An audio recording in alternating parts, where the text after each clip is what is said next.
بسم الله الرحمن الرحيم. الحمد لله والصلاة والسلام على خير خلق الله محمد بن عبد الله وعلى آله وأصحابه ومن والاه. أما بعد، السلام عليكم ورحمة الله وبركاته. يارة سنيو محرم 17 1436 ክፍል 22 የዐቂዳ ወይም የኡሱል ሰላሳ ደርሳችን። ባለፈው ትምህርታችን ዲን الاسلام የተሟላ ሃይማኖትና ለሁሉም ዘመን ለመላው የሰው ልጅ የሚበጅ ሃይማኖት መሆኑን ጠቅሰን እንደዚሁ ነቢ መሐመድ ሰለላሁ ዐለይሂ ወሰለም መልእክታቸውን ካደረሱ በኋላ እንደሞቱ ጠቅሰናል። የዛሬውን ትምህርታችን በምናይበት ጊዜ قال الشيخ رحمه الله تعالى والناس إذا ماتوا يبعثون የሰው ልጆች ከሞቱ በኋላ ይቀሰቀሳሉ። እዛው ሞተው በስብሰው አይቀሩም። እነሆ ሼክ መሐመድ ረሂመሁላሁ ተዓላ የመጨረሻው ሶስተኛው መሰረት በነቢ ሰለላሁ ዐለይሂ ወሰለም ማመን ነበርና ከነቢ ሰለላሁ ዐለይሂ ወሰለም ተያያዥ የሆኑ ነገሮችን ሐቂቃ እጅግ በጣም ጥሩ በሆነ መልኩ ቅደም ተከተሉን ጠብቆ ከገለጹ በኋላ የእምነት ማዕዘን ከሆኑ ነገሮች መሃል አንዱን በዕተን ጠቅሰዋል። እነሆ ነቢ መሐመድን ማወቅ ምን ማለት እንደሆነ፣ ስማቸውን፣ የስራ ሐረጋቸውን፣ ምን ይዘው እንደመጡ፣ ምን ሲያስተምሩ እንደቆዩ፣ መካ ምን ያክል ጊዜ ቆዩ፣ መዲና ምን ያክል ጊዜ ቆዩ፣ የመዲና የዳዕዋ ህይወታቸው ምን ይመስል ነበር፣ የመካ የዳዕዋ ህይወታቸው ምን ይመስል ነበር። እነዚህን ሁሉ ከጠቀሱ በኋላ መጨረሻ ላይ ደግሞ መሞታቸውን የቂያማ ቀን ሁሉም የሰው ልጆች አላህ ፊት ተነስተው እንደሚቆሙና በስራቸውም እንደሚተሳሰቡ ገልጿል። ይህ ክታብ እጅግ በጣም አጭር ከመሆኑ ጋር በደንብ ለተረዳው ሰው ብዙ መስአሎችን የያዘ ክታብ መሆኑን የሚገልጽ ነው። ወናሱ ኢዛ ማቱ ይብዐቱን የሰው ልጆች ከሞቱ በኋላ ይቀሰቀሳሉ። ይሄ ከኢማን ማዕዘናት መሃል አንዱ ነው። ከአርካኑል ኢማን መሃል አንዱ ሞቶ በመቀስቀስ ማመን ነው። ይህን በዚህ አጭር ክታባቸው አርካኑል ኢማንንም አጠር ባለ መልኩ ገልጸው ይሄዳሉ። አስተማሪዎች ለተማሪዎቻቸው ሊያብራሩ ይገባል ማለት ነው።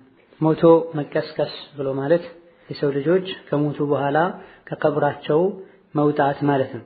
ሩሃቸው ወደ አካላቸው ተመልሳ ገብታ ዳግም ሕያው እንዲሆኑ አላህ ፊት እንዲቆሙ ማድረግ ማለት። ከሃዲያን ይሄን ያስተባብላሉ፣ አይቀበሉ። فقال الكافرون هذا شيء عجيب أإذا متنا وكنا ترابا ذلك رجع بعيد እንደው በጣም ይገርማል፣ ሞታችሁ ከበሰበሳችሁ አፈር ከሆናችሁ በኋላ ትቀሰቀሳላችሁ ይለናል እንዴ? ይሄ በፍጹም የማይታሰብ ነው ይለው ነበር።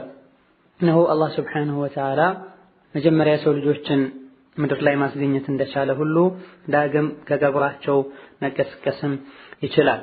ወደሊሉ ቀውሉሁ ተዓላ የሰው ልጆች ከሞቱ በኋላ እንደሚቀሰቀሱ ማስረጃው የላቀው የጌታችን ቃል ነው። ሚንሃ ኸለቅናኩም እናንተ የሰው ልጆች ሆይ በመሰረቱ አባታችሁን አደምን የፈጠርነው ሚንሃ ከምድር ነው፣ ከአፈር ነው።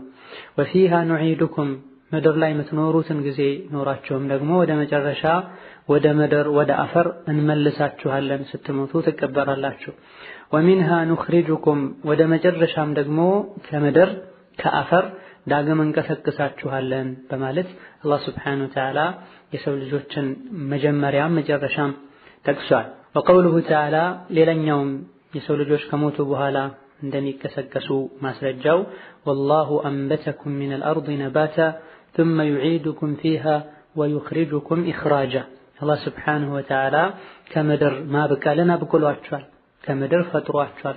የሰው ልጅ አባት የሆኑት አደምን ከጭቃ ነው ከአፈር ነው የፈጠራቸው። እንደዚሁ ምድር ላይ እንድትኖሩ አድርጓቸዋል። ትንሽ ልጅ እንዳልነበራችሁት ሁሉ ታድጋላችሁ፣ ከዛ በኋላም ታረጃላችሁ፣ ከዛ በኋላ ትሞታላችሁ። ምድር ላይ የበላችሁ እየጠጣችሁ ምድር ላይ እየዘራችሁና እያመረታችሁ ትበላላችሁ። እነሆ በምድር ነው የምትኖሩትም ከምድር ነው የሚያስችለውን ነገርም የምታገኙትም። ثم يعيدكم فيها ويخرجكم إخراجا መጨረሻ ላይም ምድር ላይ ይመልሳችኋል። ምድር ላይ ትሄዱ፣ ትበሉ፣ ትጠጡ፣ ታመርቱ እንዳልነበረው ምድር ውስጥ አፈር ውስጥ እንድትመለሱ ያደርጋል። ሞታችሁ ትቀበራላችሁ ማለት ነው። ويخرجكم إخراجا መጨረሻ ላይም ከዛው ያወጣችኋል። ቀስቅሶ ፊት ለፊቱ አቁሞ ያናግራችኋል፣ የዋጋቸውንም ይከፍላችኋል። እዘን ከምድር አላህ ሱብሓነሁ ወተዓላ የሰው ልጆችን እንደሚያወጣ በእነዚህ በሁለት የቁርአን አያዎችን በሌሎችም ገልጿል።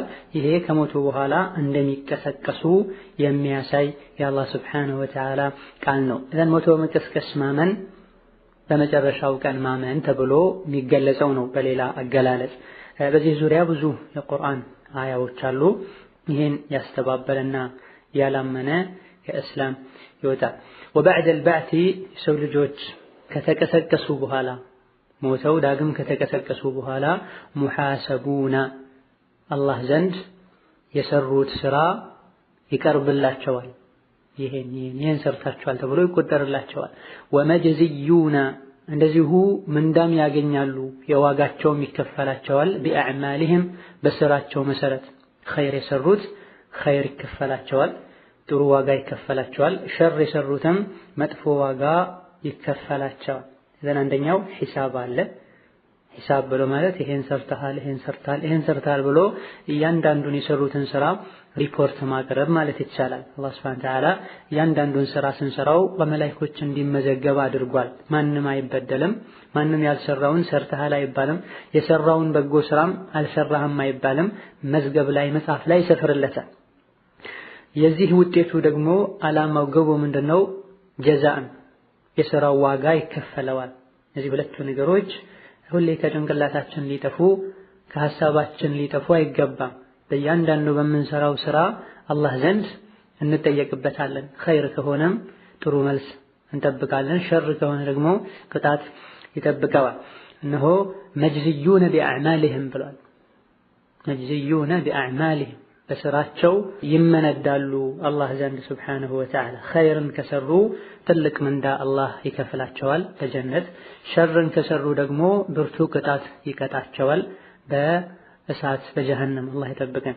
ወደሊሉ ቀውሉሁ ተዓላ የሰው ልጆች የስራቸውን እንደሚያገኙ ጥሩም ይሁን መጥፎ የስራቸውን እንደሚያገኙ ማስረጃው ቀውሉሁ ተዓላ የላቀው የጌታችን ቃል ነው።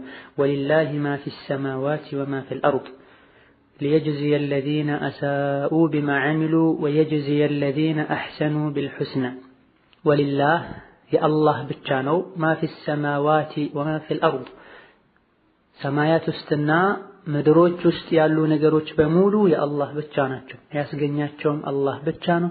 እነሱንም የሚመራው አላህ Subhanahu Wa Ta'ala የሚቆጣጠረው አላህ Subhanahu Wa Ta'ala ብቻ ነው።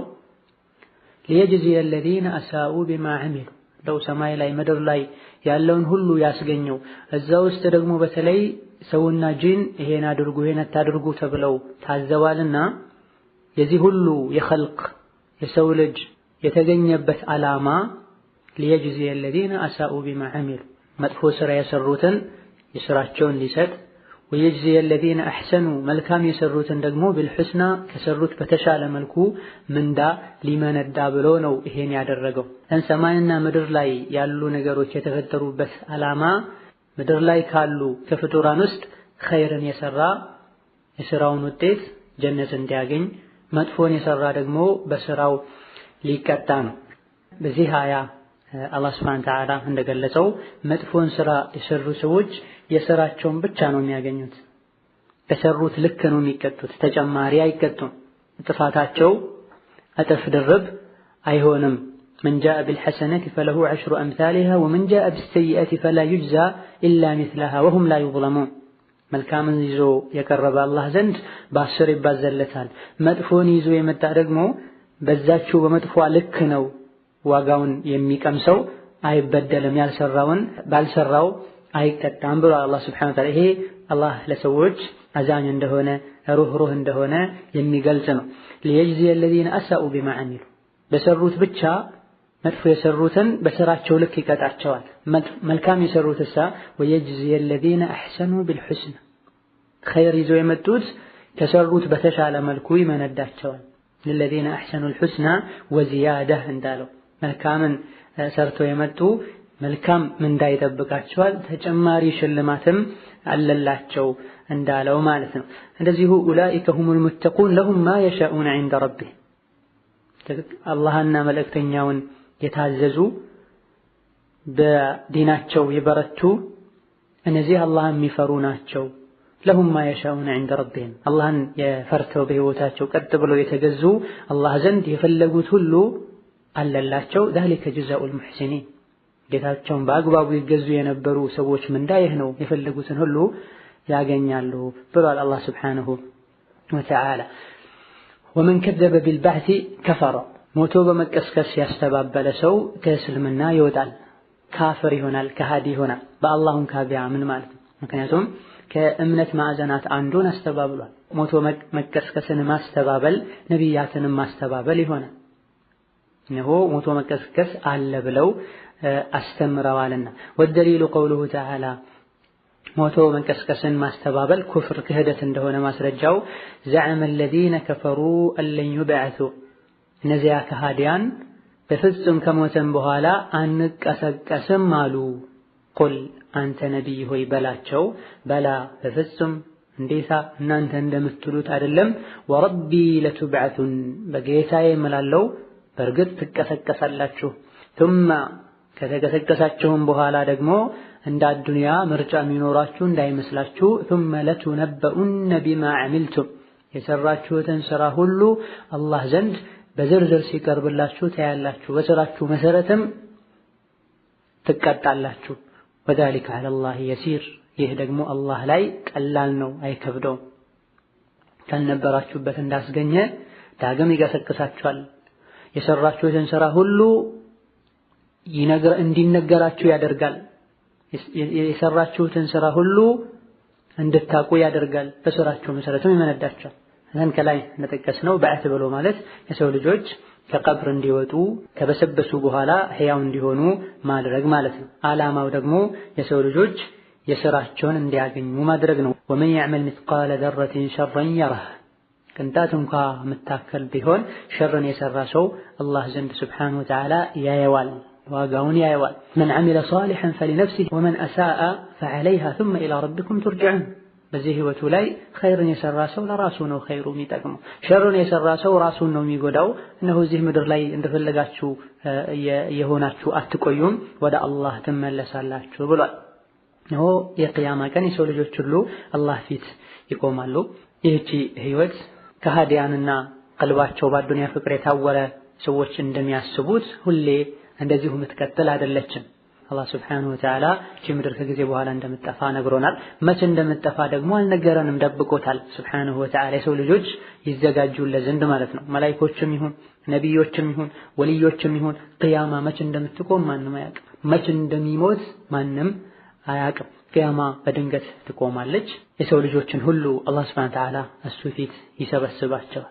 ቁል ኢነል አወሊነ ወልአኺሪነ ለመጅሙዑን ኢላ ሚቃቲ የውሚን መዕሉም አላህ ዘንድ የሚታወቅ የሆነ ቀጠሮ አለ። በዛ ቀን ሁሉም ይሰበሰባሉ። እደን ሞቶ መቀስቀስን የሚያስተባብል ሰው ካፍር ነው፣ ከእስልምና ይወጣል። ማንም ይሁን ማን ሞቶ መቀስቀስ የለም ካለ ቢሰግድም ቢጾምም ዘካ ቢሰጥም ሐጅ ቢያደርግም ካፍር ይሆናል። ነው አላህ ዘዐመ አለዚነ ከፈሩ አለን ዩብዐቱ ከሃዲያን አንቀሰቀስም አሉ። ከሃዲያን እንዲባሉ ያደረጋቸው ምንድነው? ሞቶ መቀስቀስን ማስተባበላቸው። የሞቱት መች መጡ? በስም ሙስሊም ከመሆናቸው ጋር ሙስሊም ነኝ ከማለታቸው ጋር ሞቶ መቀስቀስን ያስተባብላሉ። ከሞተ በኋላ ማን ተነስቶ አይተሃል ሁሉ ይላል። ይሄ ትልቅ ኩፍር ነው። አይሁድና ነሳራ ሞቶ መቀስቀስ እንዳለ ያውቃሉ፣ ያምናሉ። ላኪን ቁርአን ላይ ሐዲስ ላይ ባለው መሰረት አይደለም የሚያምኑት። ጀነት እንዳለ ጀሃነም እንዳለም ያምናሉ፣ ይናገራሉ። ላኪን አቂዳቸው እምነታቸው አላህ በሚፈልገው ረሱል ባስተማሩት መልኩ አይደለም። ባጥል የሆነ አስተሳሰብ ነው ያላቸው ስለ ጀነትም ስለ ጀሃነም ሞቶ ስለ መቀስቀስ። ትክክለኛ ኢማኑን ካቢያምኑ በጀነት በጀሃነም ሞቶ በመቀስቀስ ትክክለኛ እምነት እንኳን ቢያምኑ በነቢ መሐመድ ሰለላሁ ዐለይሂ ወሰለም በማስተባበላቸው የነቢ መሐመድን ነብይነት ባለመቀበላቸው ምክንያት ያ እምነታቸው ምንም አይጠቅማቸውም። ነው ክህደት መልካም ስራ ላይ ከተቀላቀለ መልካም ስራውን ሁሉ ያበላሻል። በሁሉ ነገር እምነቱ አመለካከቱ ጥሩ ቢሆን አንድ ሰው አንድ አላህ እንድናምንበት ያዘዘንን ነገር ካስተባበሉ ካፍር ይሆናሉ። ረሱልን ሰለላሁ ዐለይሂ ወሰለም አልቀበልም ቢል አንድ ሰው ሌላው ላይ ጥሩ ቢሆን ካፍር ይሆናል። ከረሱል ውጪ ሌላን ሰው መከተል እችላለሁ ቢል ካፍር ይሆናል። ሞቶ መቀስቀስ የሚባል ነገር የለም ቢል ሌሎች ላይ ጥሩ ቢሆንም ካፍር ይሆናል። አላህ ሱብሓነሁ ወተዓላ ከኩፍር ይጠብቀን። ወአርሰለ አላህ ሱብሓነሁ ወተዓላ ልኳል ጀሚዕ ሩሱሊ ረሱሎችን በሙሉ ነቢያትን በሙሉ አብሳሪና አስጠንቃቂ አድርጎ ነው የላካቸው። ይህ የነቢያት ዓላማ አላህ የሚጠላውን ነገር ሰዎች እንዲያውቁና እንዲጠነቀቁት። አላህ ከሚጠላው ነገር ሁሉ ትልቁ ሽርክ ነው፣ ኩፍር ነው፣ ቢድዓ ነው፣ በዲን ላይ አዲስን ነገር መፍጠር ነው። እንደዚሁ አላህ የሚወደውን ነገር ሁሉ ማሳወቅና እንዲሰሩት ማድረግ። ይሄን ያደረጉ ሰዎችም አላህ ዘንድ ጥሩ መመለሻ እንደሚጠብቃቸው ማብሰር። የታዘዛቸውን ሰው መንገዳቸውን የተከተለን ሰው በጀነት ያበስሩታል። በአዱንያም በአኺራ በደስታ በሰላም በራሓ እንደሚኖር ይነግሩታል። እምቢ ያለና ያመፀ በሁለቱም ዓለም ከሳሪ እንደሚሆን እንደሚዋረድ ያሳውቁታል። አዱንያ ላይ እንኳን ያለ መጨረሻ ላይ ጣረ ሞት ላይ ሲደርስ ነቢያት ወደ ሐቅ ይጣሩ የነበሩ ሰዎች ይመክሩት የነበረው ምክር ያኔ ይገባዋል። ወይኔ ይሄን በተጠቀምኩኝ ይላል። አኺራ ላይ ደግሞ ቀብር ውስጥ ሲገባ ከሞተበት ጊዜ ጀምሮ መክሰሩን መሳሳቱን ያኔ ያውቃል። ወደሊሉ ቀውሉሁ ተዓላ አላህ ሱብሓነሁ ወተዓላ ነቢያትን ወደ መላው የሰው ልጆች መልእክተኛ እንደላከ መልእክተኞች ደግሞ አብሳሪና አስጠንቃቂ እንደነበሩ ማስረጃው ሩሱለን ሙበሽሪነ ወሙንዚሪን መልእክተኞችን ልከናል። ሙበሽሪነ አብሳሪ የሆኑ ኸይርን የሰራ ሰው ጌታውን የታዘዘ ሰው የሚያበስሩ፣ ወሙንዚሪነ እምቢ ያለና ስሜቱን የተከተለ የሚያስጠነቅቁ መልእክተኞችን ልከናል። ሊአላ የኩነ ሊናሲ ዐለላሂ ሑጀቱን በዕደ ሩሱል መልእክተኞችን የላክነው የሰው ልጆች አላህ ዘንድ ምክንያት እንዳያቀርቡ ነው። ለውላ አርሰልተ ኢለይና ረሱለን ፈነተቢዐ አያቲከ ሚን ቀብል አን ነዚለ ወነኽዛ ምን ነው እዚህ መተን ከመዋረዳችን በፊት ከማፈራችን በፊት አዱንያ ላይ መልእክተኛ ለምን አላክልንም? የምትወደውን የሚነግረን ምጠላውን የሚነግረን መልእክተኛ ለምን አላክልንም ብለው ምክንያት እንዳያቀርቡ አላህ ሱብሓነሁ ወተዓላ እዚሁ ምድር ላይ የሚያውቁት የሚግባቡት የሰው ልጅ የሆነ ቋንቋውን የሚያውቁት መልእክተኛን ልኮላቸዋል። ምክንያታቸው ሁሉ አልቋል፣ ተቋርጧል። መስራትና መተግበር ነው የሚጠበቅባቸው። ኸይርን ስራ የሰራ ምን እንደሚያገኝ ነቢያት ነግረዋል። እምቢ ያለና የደረቀ እሳት እንደሚጠብቀው ገልጸዋል። ወለቀድ በዐስና ፊ ኩሊ ኡመትን ረሱለን አን ዕቡዱ ላህ ወጅተኒቡ ጣጉት ለእያንዳንዱ ህዝብ መልእክተኛን ልከናል።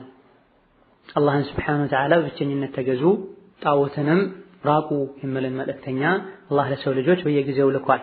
ወአወሉሁም የነቢያት መጀመሪያ አንደኛው ኑህ ነው። ወአኺሩሁም የነቢያት መደምደሚያ የመጨረሻው ነቢይ ደግሞ ሙሐመድ ናቸው። ዐለይሂሙ ሰላቱ ወሰላም ሁሉም የአላህ ነቢያት ላይ ሰላትና ሰላም ይውረድ። ወሁወ ሙሐመድ ኻተሙ ነቢይን የነቢያት ሁሉ ማብቂያ ናቸው። ወላ ነቢየ ባዕደህ ከሳቸው በኋላ ሌላ ነቢይ የለም። እነሆ በነቢያት ያላመነ ነቢያትን እየከዳ አላህ ዘንድ ስብሓነሁ ወተዓላ ከከሃዲያን ይመደባል። ነቢያትን በምናምንበት ጊዜ ደግሞ አንዱን ተቀብለን ሌላኛውን አንመለስም። አላህ የላከው ነቢይ መሆኑ ከተነገረን መቀበል ግዴታ ይሆንብናል። አላህ ስብሓነሁ ወተዓላ ብዙ ነቢያትን እንደላከ ነግሮናል። በሁሉም ነቢያት ማመን ግዴታ ይሆንብናል። የነቢያት መጀመሪያ ኑህ ናቸው። በጊዜ ወደ ነበሩ ሰዎች ከሽርክ እንዲያስጠነቅቁ አላህ ልኳቸው ለ1000 ዓመት ወይም ለ950 ዓመትም ወደ አላህ ሲጣሩ ቆይተዋል። ወደ መጨረሻም እነሆ ከእንግዲህ እስካሁን ካመኑት ውጪ ተጨማሪ ማንም አያምንምና ፈላ ተብተኢስ ቢማ ካኑ የፈዕሉን እነሱ በሚያደርጉት ነገር ብዙም አትከፋ አላቸው። 950 ዓመት ዳዕዋ ሲያደርጉ ሲያስተምሩ ቆይተው ያመኑ እጅግ በጣም ጥቂት ሰዎች ናቸው። ወማ አመነ መዐሁ ኢላ ቀሊል 950 ዓመት ዳዕዋ ሲያደርጉ ሲለፉ ሌት ተቀን ሲመክሩ ቆይተው ያመኑላቸው ጥቂት ናቸው። ሱረቱ ሁድ ላይ አላህ ነግሮናል። ሱብሃንአላህ ነቢይ ሆኖ ዋሂ ወርዶለት ለ1000 ዓመት ገደማ አስተምሮ ማ አመነ መዐሁ ኢላ ቀሊል ያመኑት የተከተሉት ጥቂቶች ናቸው ይላል አላህ ሱብሃነሁ ወተዓላ። ሆኖም ሳለ ብዙ ጊዜ ሰዎች ጥቂቶች ያሉ ሐቅ ላይ ያሉ ሰዎችን ሲዘልፉ ይታያል። ከጊዜ በኋላ የመጡ በጣት የሚቆጠሩ ድሮ የማይታወቁ አዲስ ነገር ይዘው የመጡ እነዚህ ከአሁን ቀደም የነበሩ የነቢያት ጣላቶችም ሲጠቀሟቸው የነበሩ ቃላቶች ናቸው። ወቀሊሉ ሚን ዒባዲ አሽኩር ብሏል አላህ ሱብሓነሁ ወተዓላ። ከባሮቼ ጥቂቶች ናቸው እኔ በፈለኳቸው መልኩ የማገኛቸው ጌታቸውን የሚታዘዙ ጌታቸውን የሚያመሰግኑ ብሏል። እነሆ ለነቢዩላህ ኑህ ነቢይ ከመሆኑ ጋር ያመኑለት ጥቂቶች ናቸው። የነቢያት መጨረሻ የሆኑት ደግሞ ነቢ ሙሐመድ ሰለላሁ ዐለይሂ ወሰለም ናቸው። ከሳቸው በኋላ ሌላ ነቢይ የለም። እዘን የነቢያት መጀመሪያ ኑህ ናቸው፣ የመጨረሻው ነቢ ሙሐመድ ናቸው። በዚህ መሃል ያሉ ነቢያት ሁሉ ነቢዮቻችን ናቸው። ወደ እስላም ሲጣሩ የነበሩ ምንወዳቸው ምናከብራቸው ስማቸው ሲነሳ ዐለይሂ ሰላቱ ወሰላም ምንላቸው ነቢያት ናቸው። ዒሳንም፣ ሙሳንም፣ ኢብራሂምንም፣ እስሐቅንም፣ ያዕቁብንም ሌሎችንም ነቢያት እንወዳለን እናምናል። እኔ ዒሳ የሚባል ነቢ አላውቅም፣ ዒሳ የክርስቲያኖች ነቢይ ነው ቢል አንድ ሰው ይከፍራል፣ ከእስልምና ይወጣል። ቢሰግድም ቢጾምም ኸይር ስራ ቢሰራም አይጠቅመው። ሙሳ የሚባል አላውቅም እኔ የአይሁዶች ነቢይ ነው ቢል አንድ ሰው ይከፍራል። ነቢ ሙሐመድን ያላከው አላህ ነው፣ ዒሳንም ያላከው ማመን ግዴታ ይሆንብሃል። ሙሳንም ያላከው አላህ ነው፣ ማመን ግዴታ ይሆንብናል። ኢብራሂምንም አደምንም ኑሕንም ያላከው አላህ ነው፣ ማመን ግዴታ ይሆንብናል። ነው በአንድ ነቢይ ያስተባበለ በሁሉም ነቢያት እንዳስተባበለ ነው የሚቆጠረው። ለመሆኑም ክርስቲያኖች የኛ ነቢይ ኢየሱስ ነው ብለው ኢየሱስን የተከተሉ ከኢየሱስ በኋላ የመጡት ነቢ ሙሐመድን በመተዋቸው ያው መጽሐፍ ቅዱሳቸው ላይ ሙሐመድ የሚባል ነቢ ወደፊት እንደሚመጣ ሰፍሮ ሳለ ከጊዜ በኋላ ቢደብቁትም ማለት ነው በሙሐመድ በማስተባበላቸው የነቢ ሙሐመድን ነቢይነት ባለመቀበላቸው በኢየሱስ ክርስቶስ እንዳላመኑ ነው የሚቆጠር። ነቢያት በሙሉ ከፊት ያለው ነቢ ቀጥሎ የሚመጣውን ነቢ ተከተሉ ብሎ መክሮ ሄዷልና ዘን ሁለት ነጥብ ነው እዚህ ጋር የጠቀሱት። አንደኛው የነቢያት መጀመሪያ ኑህ ናቸው ብለዋል፣ የነቢያት መጨረሻ ሙሐመድ ናቸው ብለዋል። እነሆ ለዚህ ማስረጃ ቀውሉሁ ተዓላ የላቀው የጌታችን ቃል ነው። ወደሊሉ ዐላ አነ አወለ ሩሱሊ ኑሑን የነቢያት መጀመሪያ ኑህ ለመሆናቸው ማስረጃ ቀውሉሁ ተዓላ የላቀው የጌታችን ቃል ነው። ኢና አውሐይና ኢለይከ ነቢ ሙሐመድ ሆይ ወደ አንተ መልእክትን አስተላልፈናል፣ ዋሂን አውርደናል። ከማ አውሐይና ኢላ ኑህ ወደ ኑህ ዋሂ እንዳስተላለፍነው ሁሉ ወነቢይነ ሚን ባዕዲሂ ከሱ በኋላም ወዳሉ ነቢያት ዋሂ እንዳስተላለፍነው ሁሉ ወደ አንተም ዋሂን አውርደናል ብሏቸዋል አላህ ሱብሓነሁ ወተዓላ። ከዚህ የቁርአን አያ እንዴት ነው ነቢ ሙሐመድ የመጨረሻው ነቢ ኑህ ደግሞ የመጀመሪያው ነቢ መሆናቸውን የምናውቀው እንዴት ነው ከተባለ አላህ ሱብሓነሁ ወተዓላ ለነቢያት ዋሂ እንዳስተላለፈ ለነቢይ ነገራቸው። እነሆ ከጥንት ጀምሬ ዋሂ ያስተላልፌያለሁ፣ ለመጀመሪያ ጊዜ ዋሂ ያስተላለፍኩት ወደ ማን ነው? ወደ ኑህ ነው። ከሱ በኋላም ወዳሉ ነቢያት የመጀመሪያውን ነቢ ጠቅሶ መሃል ላይም ደግሞ ሌሎች ነቢዮች እንዳሉ ጠቀሰ። የመጨረሻው ነቢ ደግሞ ሙሐመድ እንደሆኑ የጠቀሰበት አያ ነው ይላሉ። ሌላው ግልጽ በሆነ መልኩ ቡኻሪና ሙስሊም ላይ ከአነስ በተዘገበ ሐዲስ ሰፍሯል። ሐዲሱ ላይ እንደተጠቀሰው የሰው ልጆች የቂያማ ቀን ጭንቁ ሲበረተባቸው በተራ ተራ ወደ ነቢያት ይሄዳሉ። ወደ ሰው ልጆች አባት ወደ ሆኑት አደም ሄደው አንተ አባታችን ነህ ብለው የተለያዩ ማዕረጋቸውን ይጠቅሱና አረ ከጌታችን ጋር አስታርቀን ብለው ወደ አደም ሲሄዱ አደም ምን ይሏቸዋል? ኢቱ ኑሐን አወለ ረሱልን አርሰለሁ ላሁ ኢላ አህሊል አርዲ ሂዱ ወደ ኑህ እኔማ አላህ ሱብሓነሁ ወተዓላ እንዲትን ዛፍ አትብላ ብሎኝ በልቻለሁ፣ ጌታዬ ዛሬ በጣም ተቆጥቷል፣ ይልቁንስ ወደ ኑህ ሂዱ። ኑህ ማለት አወሉ ረሱልን አርሰለሁ ላሁ ኢላ አህሊል አርዲ ወደ ምድር ሰዎች ለመጀመሪያ ጊዜ የላከው ረሱል ነው በማለት አደም ተናግረዋል። ከዛ በፊትስ ነቢይ የለም ወይ ከተባለ ነቢይ አለ። ላኪን አላህ ተነስ አስጠንቅቅ የሰው ልጆችን ብሎ ከሽርክ እንዲያስጠነቅቅ የላከው ነቢይ ኑህ ናቸው እንጂ ከዛ በፊት አደም አሉ። ይሄ በኢትፋቅ ዑለማ ሁሉም ዑለሞች ይስማማሉ። አደም ለመጀመሪያ ጊዜ የተላኩ ነቢይ ናቸው። ላኪን በጊዜው ኩፍር አልነበረም፣ ሽርክ አልነበረም። ከጊዜ በኋላ ነው ሽርክ የተፈጠረው፣ ኩፍር የተፈጠረው። ይሄኔ የሰው ልጆችን ከሽርክ አስጠንቅቅ ብሎ ዋሂ አውርዶለት መልእክት ደርሶት ማስተማር የጀመረው መልእክተኛ ኑህ ናቸው። አንዳንድ ዑለሞች እንደሚሉት ከኑህ በፊት እድሪስም አሉ። ሰሒሑም ይሄ ነው። ነቢዩላህ እድሪስ በኑህና በአደም መሃል ነው ያሉት። የመጀመሪያ ነቢይ አደም ናቸው። የመጀመሪያ ረሱል ግን ኑህ ናቸው ዐለይሂ አሰላም። ነቢይና ረሱል ልዩነቱ ምንድነው የምለው እዚሁ ትምህርት ላይ እዚሁ ክታብ ላይ ጠቅሰናል። ክፍል 18 ይሁን ክፍል 19 ላይ ተብራርቷል።